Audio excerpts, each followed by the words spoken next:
Hello and welcome to Refuse. Wow, this has been kind of a week. I mean, between this and Uncanny X-Men #1, we've had some big books come out. I mean, this thing is thick. And I don't mean like She-Hulk thick. I mean, this is a thick book.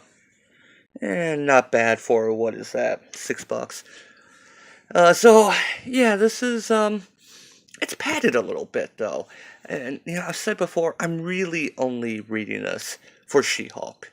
It was just pointed out to me that um, Deadpool is since he knows he's in a comic book, he is the only one that knows Stan Lee died. And, there have been some cute pictures on the internet about it. And, well, I mean, She-Hulk also in John Byrne's run knows she's in a comic book, and she's Stan Lee's last big Marvel creation. So, just it occurred to me earlier today. I figured I'd point that out. Anyway, um, where we left off is Namor, um, Submariner, is declaring his war on the surface world. So the book opens up with, I'm going to go through this really quick. I'm going to try to, because this book is huge. And I'm not even quite sure if it's decompressed or not. But basically we have this opening where, go to a Siberian prison and, oh, it says you murdered 4 of your commanding officers and consumed their remains.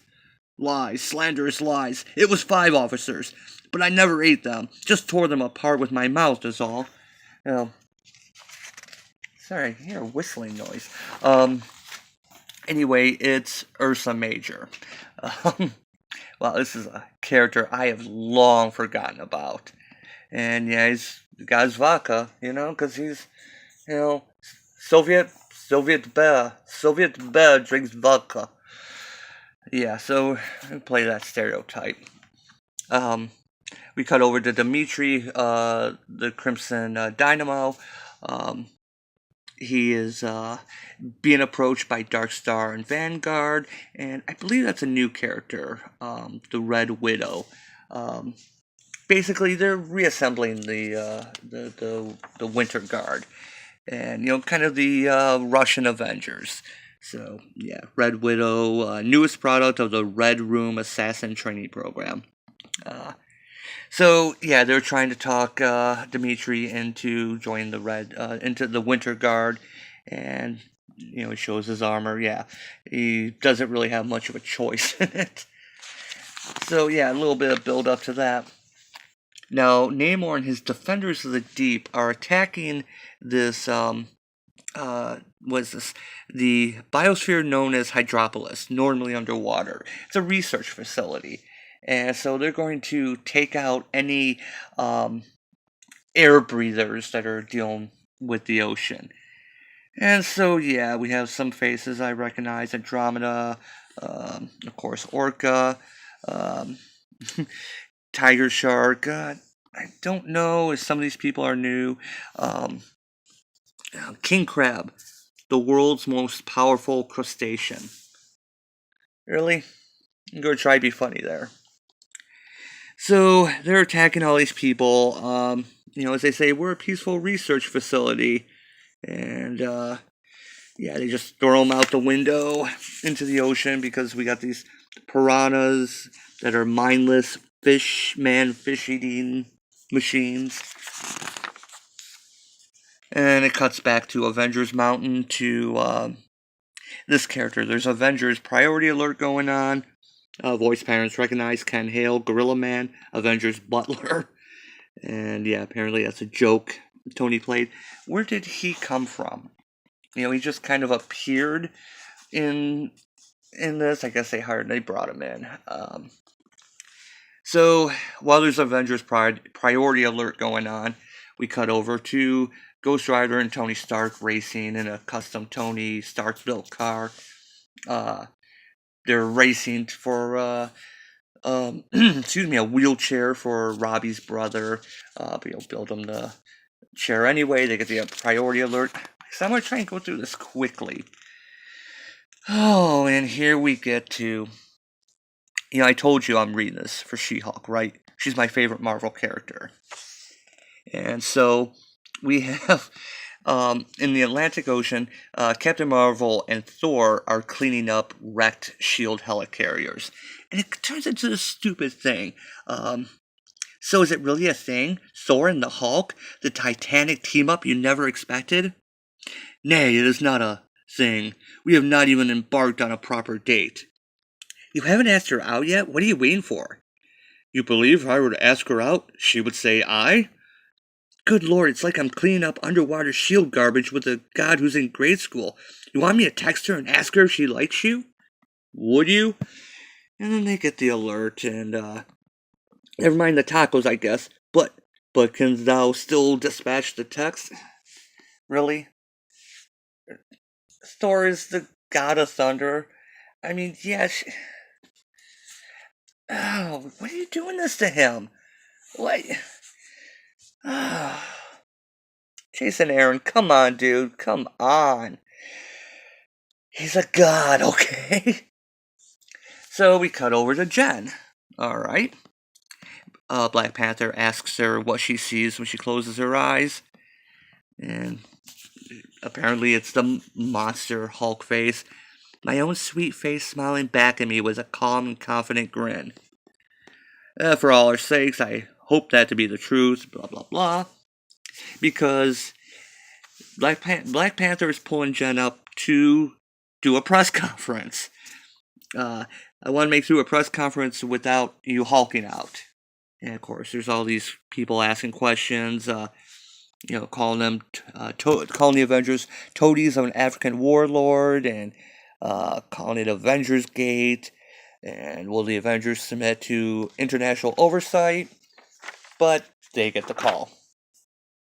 So General Ross approaches Steve Rogers, who just likes to hang out in front of the Lincoln Memorial. He's done that so many times. I guess he just stands there to think. And again, we have Ross talking about the Avengers losing control of the Avengers, them going international, and now that they've lost Shield, Steve tells them you could trust us to be the Avengers. We work for the world, and if you decide that's something you seriously want to get in the way of, well, I can promise you this, sir. Your old friend the Hulk will be nothing compared to what I can turn into. And so when Rogers is leaving, there's all kinds of security guards standing right outside, and it looks like it's time for Plan B. This is Thunderbolt Ross, and I'm making the call. Bring in the agent. So Steve answers the call, and of course they're answering to Namor's attack. So the Avengers show up, and they say, "Let's talk." When Namor calls them flunkies, even Robbie has to say, flunkies? How old is this guy? Here's the part I had a problem with. Namor, we've been doing everything we can broker peace with Atlantis, even after you killed those Roxxon gunmen in their cells. Damn near killed Stingray, your old friend. Wait. Damn near? It looked pretty much like he killed Stingray. You're telling me Stingray survived what we saw a couple issues ago? Seriously? Seriously. Okay. Executed, Captain. Those Roxxon murderers were rightfully executed, but not by me, by the ocean itself. Again, if you remember, the people he killed were in a big glass-sealed cell, for regular humans, and then the toilet flooded up and killed them. How did Namor do that? Apparently one of his Defenders of the Deep did that. And again, why were those people even being held in that cell when a regular barred cell that they couldn't drown in would have been perfectly fine? It needed to be set that way for the whole murder plot to happen. And it's stupid. It was convenient to have these two characters in an airtight glass. I'm complaining about stuff from a couple issues ago, but it's such an important point for this that they had to do something stupid for the plot. Anyway, so we have two heads of countries here, arguing. Fine, let's evacuate the Hydropolis and we'll go in peace. And then the piranhas start attacking some of the researchers. Apparently, they had kids in this Hydropolis place, and you know, Namor's trying to tell them, "No, stand down, piranhas. We are not butchers." And Black Panther replies with, "Tell that to Stingray. If you can't control your people, we'll have to do it for you." Again, Stingray. Is he dead or is he not? Because he sure as heck looked dead before. And that's when pretty much all heck breaks loose because Thor and Captain America separate the fish piranha things, and so the brawl starts, between the Defenders of the Deep and the Avengers. I'm just going to kind of get through this really quickly. It's pretty much what you expect. The Avengers are a little outclassed. It's almost like they got the wrong partners. Thor is having trouble with the world's strongest crustacean, and Iron Man ends up against the magical character, and giant piranha, swim for your lives, blah, who cares?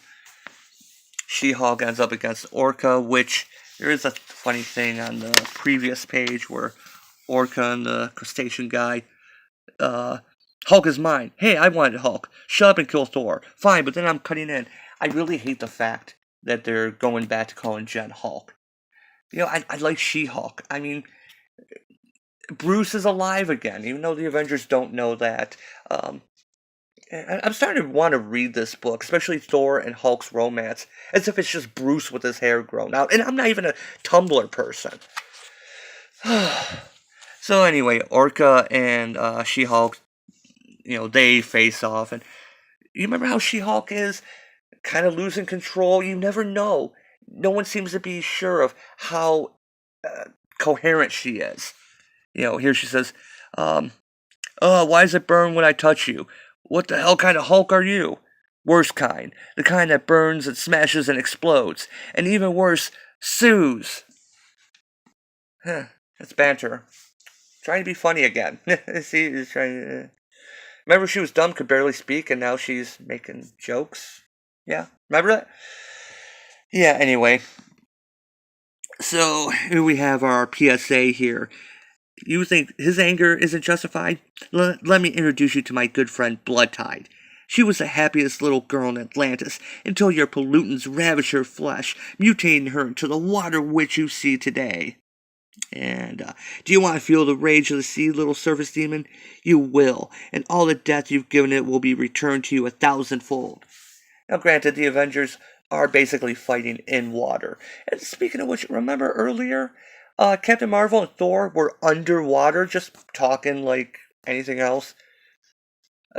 Nothing matters, I guess. How are they able to speak underwater coherently? Okay, Thor, God, maybe, but Captain Marvel...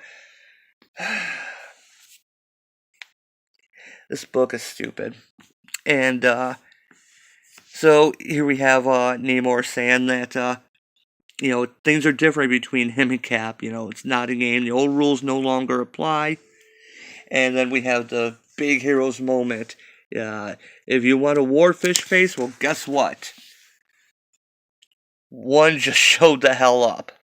Now we have an introduction to the new version of the Winter Guard. Darkstar, Crimson Dynamo, Chinolbog, the Red Widow, Vanguard, Perun, Volstagg, and of course Ursa Major.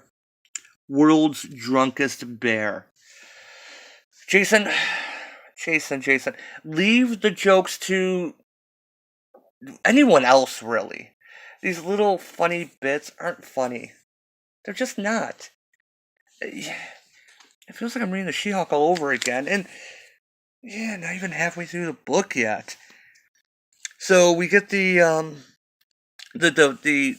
Winter Guard shows up.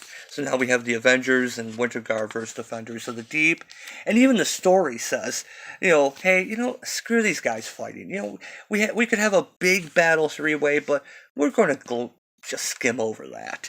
Because it's basically the Red Widow's report of how things happened. And, how they were turning the tide. And, until the gods had a fight. Um, so yeah, the gods start getting into one another. The Winter Guards gods, and yeah, they were doing pretty well. Teamed up. They took out Namor, and then yeah, the one wanted to eat him, that Chernobyl, and I knew it was a mistake to allow your presence here. If you can't control your Blackheart, then they start fighting. And then She-Hulk jumps in the middle and separates them. And then here we have back to, stupid God, stop being stupid.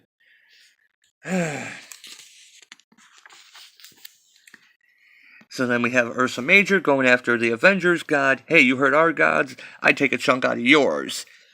God, you bathe in vodka, beast. You know, good vodka doesn't really have a smell to it, though.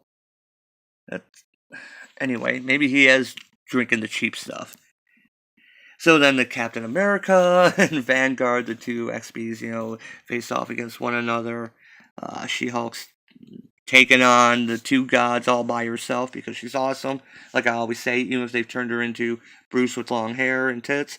And so when Crimson Dynamo shoots She-Hulk, Iron Man steps up. He does have a good line in here somewhere. Something about you went two gods, never bring two gods in. Let's see. Ghost Rider gets stabbed by the Red Widow. Yeah, and then Namor just kills a couple of his piranhas and orders everyone out of there. And so, yeah. Namor gets away, and the tensions are there between the two groups. I would say the American Avengers, but now they're the Wakanda Avengers and the Earth's Mightiest Heroes and the new Winter Guard. So let's make political tension. And so yeah, then the Red Widow had stabbed Ghost Rider. Oh yeah, she stabs too. And she tells, even though Crimson Dynamo is in charge, she tells them they're leaving. And so they leave, and what just happened? Did we win? The world just became a more dangerous place. That's what happened. Especially for us. So yeah, the Avengers then spend their time evacuating the rest of the humans, the air breathers from the Hydropolis. But this reminds me of West Coast Avengers. The bad guy, gets away, and they're just like, yeah, I guess it's a win. Kind of like when Tiger walked back into the ocean. Namor walks back into the ocean. The Avengers don't deal well with water, is what it is. So, they get back, and you find out that Thunderbolt Ross's big plan is Coulson has pulled in the Justice League. I'm sorry, I mean the Squadron Supreme.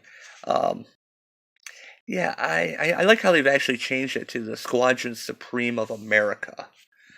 Man, that original limited series, the Squadron Supreme, was so good.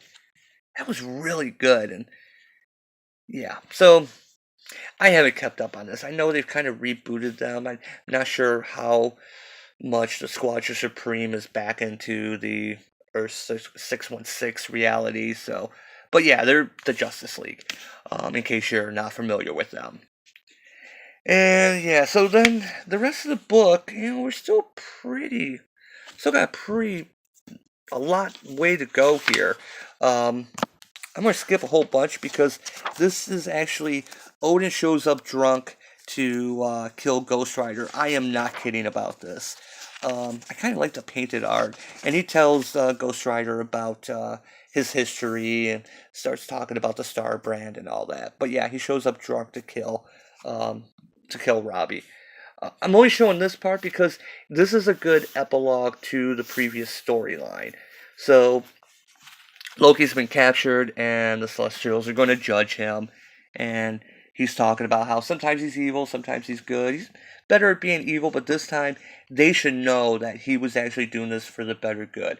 Again, there's a bigger threat coming. He's trying to get the Avengers prepared for that. And then Wolverine shows up. Yeah. Wolverine shows up. Now, he's back in the whole Return of Wolverine. And you know, trying to get he took the soul gems from Loki, but we find out that this Wolverine, I don't know why they had to do it had to turn the book sideways. What was this, Liefeld? This is not the Wolverine we're used to, because apparently the world is going to go to hell, and I reckon I'm one of the reasons why, one of many. And we got nice shots of like the Punisher and Luke Cage. Luke Cage, Danny Rand fighting demons. Submariner. We got some Moon Knight, Star Brands all over the place. Hyperion breaking Captain America's shield or some major. Yeah, so I love this. Man Thing holding Thor's hammer. That's pretty cool. But yeah, this Wolverine, as Loki is surprised, is a phoenix. This is kind of weird how they do this.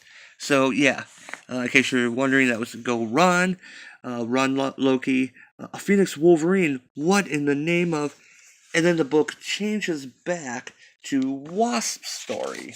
Now, in case you forgot, there's supposed to be a new Avenger joining the team, and so here we have Wasp breaking into Castle Dracula, and we find out that the new Avenger joining the team is Blade. How would you like to join the Avengers? Get my sword. Good answer. So yeah, what about Doctor Strange? Remember, he was part of the team for a while there. Nothing against I like Blade. Blade's cool. He was awesome in Marvel Ultimate Alliance in that game. But yeah, why not Doctor Strange? But the whole thing is they're building up a bigger team for something that's coming. And yeah, that was a lot. I had to go through this really quickly because this is like, once they do the renumbering, it's a 700th issue, and yeah, it's not bad. I just wish a lot of these writers are trying to be funny and they're not. The one thing I will say for Jason Aaron is when he is trying to be funny, it's scattered. It's not every page is trying to make he's trying to make a joke. Yeah, the world's drunkest bear. This whole stupid Thor She-Hulk thing is dumb. I'm biased. I love She-Hulk. She's my favorite character. In fact, if this were a drinking game, every time I say that, you would have alcohol poisoning by now. So yeah, trying to build up to bigger and bigger and bigger. Making this the best Avengers team, and every adversary is going to be bigger than the next. It kind of reminds me of Grant Morrison's JLA, except for he did it right. So yeah, we had the Celestials, and now we have Namor and the Defenders of the Deep. But there's something even worse coming. So yeah, I kind of want this Namor story to end, because he's still a good guy over in X-Men Red, but he's a bad guy here, and with his stupid shoulder shirt thing going on. Yeah, I like the Winter Guard though. I'd like to see where that's going, but yeah, and then we had all this setup here where if you're going to have a double-sized issue, or even feels triple-sized to be honest, why would you skim over the fight, the three-way fight, the most interesting part of the issue, and you just skipped over it? Yeah. Anyway, this is kind of hard to go through because I'm 24 minutes in, and I had to skip a lot of stuff, and my not just usual copyright stuff. So yeah, Blade's going to be the new Avenger, and yeah, who cares? Still, like I said, the concept, what Jason Aaron gets going in the Avengers is interesting, but the execution, it becomes boring. I found myself more interested in the Winter Guard. I was like, I want to know what they're doing. And that's not good when they're supposed to be the antagonists against the Avengers. And I just worry that they're going to get really political, like everything else is going to be, that they're Russian bots or something. But anyway, that's a big issue. That's what she said. And now I have to do Uncanny X-Men. I'll probably do that next. So at the almost 25 minutes here, hey, I didn't do too bad for such a big issue. But as always, thanks for watching. I will see you next time.